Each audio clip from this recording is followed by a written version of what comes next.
de los ejércitos. Te adoramos, te exaltamos, tus maravillas y tu creación nos cuentan tu gran amor. Te amamos, Jesús.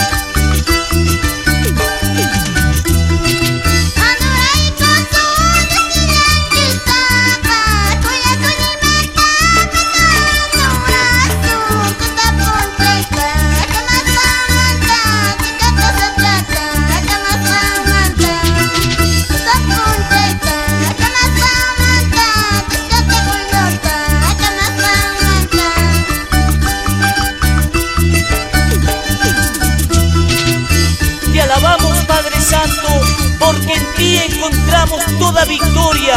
Por eso venimos delante de ti, para alabarte y glorificarte, papito mío, porque tú eres bueno, Señor.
Queremos animar a todos los hermanos a seguir adelante y adorando a nuestro Señor Dios Todopoderoso, para bendecir y glorificar su santo nombre, porque Él es digno de suprema alabanza.